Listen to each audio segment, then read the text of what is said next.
Yeah. Anonyma. You percute. Androna tapitra ato anaty lapandrapy tebo mamsebra maka ny amboara makamaka zay tokony anjarako tsy ratsy tsy moatahoata fa tsoratako ny tatara ny tatarako anaty azasoratolany teny vokozy ny tatara aboaka keto ambony tasitara mba zavatsara rehefa mitery fitaratra zaraiko ndrima ohatry ny karatra latsako amin'ny lamantoro mivaratra ny ateseranano mifatratra maritrela tsy mety lany ny aratra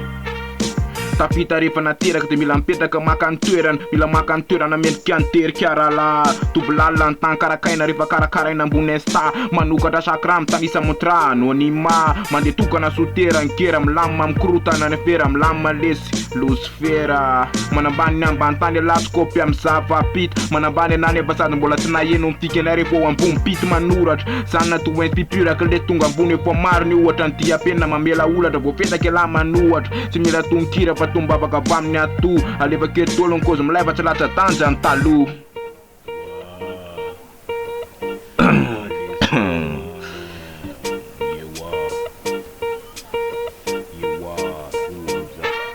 tateraka ny profesy tsy napozina fa zano mitarika ny lalao akehitriny avy aty amin'ny ambany korodina manomboka sandremy mafato mipozina ambakozy manjaka mirapoka nefa zatsy manana prody fa mandeha amin'ny ato de ino ny sikse manao ody milahatra amin'ny fahombiazana sandrainy tozy rehefa mitozy